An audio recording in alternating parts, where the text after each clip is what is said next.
নমস্কার বন্ধুরা, স্মৃতিরেখাস ক্রিয়েশনে আপনাদের সবাইকে স্বাগত জানাই। আজ আমি আপনাদের সাথে একটা কোপ্তা কারি রেসিপি শেয়ার করব। আমরা বিভিন্ন রকম কোপ্তা বানিয়ে খেয়ে থাকি, কিন্তু কখনো কি আমি যেভাবে আজ বানাবো এই রকম কোপ্তা কারি আপনারা খেয়েছেন? যদি না খেয়ে থাকেন একবার বাড়িতে ট্রাই করে দেখতে পারেন। আশা করি আপনাদের ভালো লাগবে। রুটির সাথেও খেতে পারেন, ভাতের সাথেও খেতে পারেন, যেভাবে আপনার ভালো লাগবে আপনি সেভাবেই খেতে পারেন।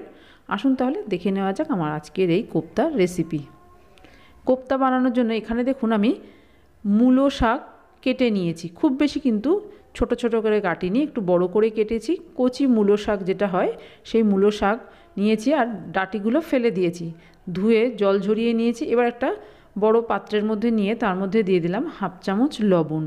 এবার এই মূলো শাকটা লবণ দিয়ে ভালো করে একটু মেখে নেব। মূলো শাক রান্না করবার আগে যদি একটু লবণ মাখিয়ে কিছুক্ষণ রেখে দেওয়া হয়, তারপরে রান্না করা হয়, তাহলে কিন্তু মূলো শাকের যে একটা কষ থাকে সেটা আর থাকবে না, খেতেও ভালো লাগবে। এদিকে দেখুন কিছুটা মুসুর ডাল আমি ভালো করে ধুয়ে 1 ঘন্টা ভিজিয়ে রেখেছিলাম। ডালগুলো দেখুন ফুলে ডবল হয়ে গেছে। এবার এই ডাল বেটে নেব, তবে খুব বেশি মিহি করে বাটবার দরকার নেই, একটু দানা দানা রেখেই বেটে নেব। একটা মশলা রেডি করব, তার জন্য মিক্সির একটা জার নিয়েছি। জারের মধ্যে দিয়ে দিচ্ছি পেঁয়াজ, দিয়ে দিচ্ছি রসুন 4 কোয়া, টমেটো দিয়ে দিলাম। এবার এর মধ্যে গুঁড়ো মশলা দিয়ে দিচ্ছি। জিরে গুঁড়ো দিলাম 1 চামচ, কালারের জন্য দিয়ে দিচ্ছি কাশ্মীরি লঙ্কার গুঁড়ো। ঝালটা নিজেদের স্বাদ অনুযায়ী দেবেন। এবার একটু জল দিয়ে একটা পেস্ট রেডি করে নেব। এদিকে দেখুন মূলো শাকটা বেশ কিছুক্ষণ লবণ মাখিয়ে রেখেছিলাম। এবার ভালো করে একটু চটকে নিচ্ছি। দেখুন শাকটা কতটুকু হয়ে গেছে, আর শাক থেকে দেখুন কত জল বেরোচ্ছে। এই জলটা ফেলে দেব, তাহলে কিন্তু মূলো শাকটা খেতে খুব ভালো লাগবে। এই জলটা কখনোই রান্নায় ব্যবহার করবেন না। দেখুন মূলো শাকের জলটা ফেলে দিয়েছি। এবার এই মূলো শাকের মধ্যে দিয়ে দিলাম কাঁচা লঙ্কা কুচি, 2টো কাঁচা লঙ্কা আমি কুচিয়ে দিয়ে দিয়েছি। দিয়ে দিলাম আদা বাটা, এখানে আপনারা আদা গ্রেট করেও ব্যবহার করতে পারেন। জিরে গুঁড়ো দিয়ে দিলাম ছোটো চামচের 1 চামচ। সামান্য একটু হলুদ দিয়ে দিচ্ছি। এবার বেটে রাখা ডাল দিয়ে দেবো এর মধ্যে। আপনারা ডালের পরিবর্তে কিন্তু বেসন দিয়েও করতে পারেন, তবে ডাল দিয়ে বড়াগুলো ভাজলে খেতে ভীষণই ভালো লাগবে। আমি কিন্তু এখনও লবণ দিইনি, যেহেতু শাকে লবণ মাখিয়ে রেখেছিলাম সেই জন্য প্রথমেই লবণ দিচ্ছি না, পরে প্রয়োজন হলে লবণ অবশ্যই দেব। দেখুন মেখে নিয়েছি, তবে একটু লবণের প্রয়োজন আছে, সেই জন্য সামান্য একটু লবণ দিয়ে দিলাম। দিয়ে আবারও ভালো করে মেখে নিচ্ছি। দেখুন হাতের মধ্যে নিয়ে এইভাবে বড়ার শেপ দেওয়া যেতে পারলেই হয়ে যাবে। গ্যাসে একটা কড়াই বসিয়ে দিয়েছি। কড়াইটা গরম করে নিয়ে এর মধ্যে দিয়ে দিচ্ছি সর্ষের তেল। আমি রান্নাটা সর্ষের তেলেই করছি, তবে আপনারা চাইলে রিফাইন তেল দিয়েও করতে পারেন। তেল ভালো মতো গরম করে নিয়েছি। এবার এই গরম তেলের মধ্যে মূলো পাতাগুলো যে মেখে রেখেছি সেই মূলো পাতাগুলো দিয়ে ছোট ছোট বড়া তৈরি করে নেব। ছোট বড় যেরকম আপনার ইচ্ছা হবে সেরকম করে নেবেন। আমি এখানে হাতের মধ্যে নিয়ে একটু চ্যাপ্টা করে করে বড়াটা তৈরি করে নিচ্ছি। নর্মাল আমরা যেরকম বড়া তৈরি করি সেই রকমই আমি এখানে বড়াগুলো তৈরি করে নিচ্ছি। আমি একবারেই সবকটা বড়া তৈরি করে নিচ্ছি। আর বড়া ভাজার সময় গ্যাসের ফ্লেমটা কিন্তু অবশ্যই মিডিয়ামে রাখবেন, তা না হলে বড়ার ভেতরটা কিন্তু কাঁচা থেকে যাবে। দেখুন একটা দিকে ভাজা হয়ে গেছে, এবার উল্টে অপর পিঠটাও লাল করে ভেজে নিচ্ছি। বড়াগুলো দেখুন উল্টে পাল্টে বেশ লাল করে ভেজে নিয়েছি, আর ভাজবার প্রয়োজন নেই। এবার এই বড়াগুলোকে আমি একটা পাত্রে তুলে নিচ্ছি। এই বড়াগুলো কিন্তু এমনিও খেতে ভীষণ ভালো লাগে।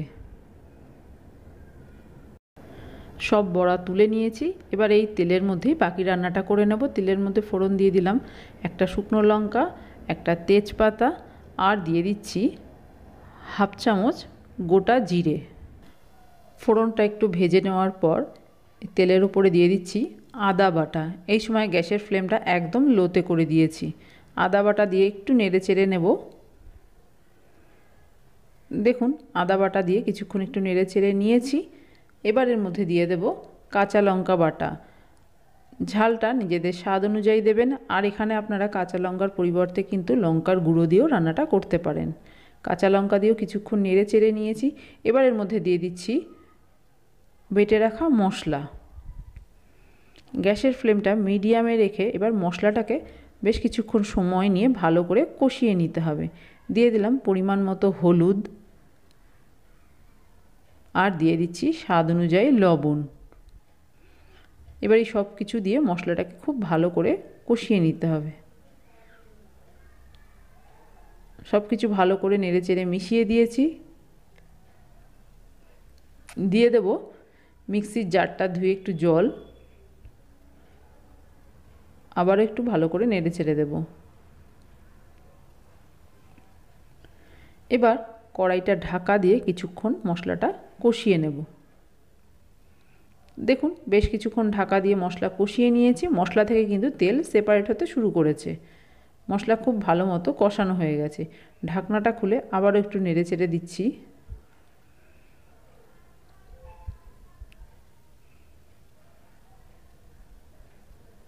দিয়ে দিচ্ছি সামান্য একটু চিনি। চিনি দিলে খেতে ভালো লাগবে, তবে আপনাদের যদি পছন্দ না হয় চিনিটা স্কিপ করতে পারেন। চিনি দিয়ে আবারও নাড়াচাড়া করে দিলাম। এবার দিয়ে দিচ্ছি পরিমাণ মতো গরম জল। চেষ্টা করবেন গরম জল দিয়ে রান্না করার, তাহলে কিন্তু রান্নার স্বাদটা ভীষণই ভালো হবে। জল দিয়ে ভালো করে নেড়ে চেড়ে দিয়েছি। গরম জল দিয়েছি, দেখুন ঝোল ফুটে উঠেছে। এবার এই ঝোলের মধ্যে দিয়ে দেব ভেজে রাখা বড়াগুলো। বড়া দিয়ে খুব বেশিক্ষণ আর রান্না করার প্রয়োজন হবে না।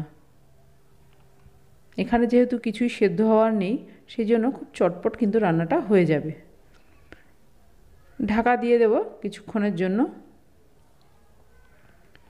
দেখুন কিছুক্ষণ ঢাকা দিয়ে রেখেছিলাম। এবার ঢাকনাটা খুলে একটু দেখে নিচ্ছি।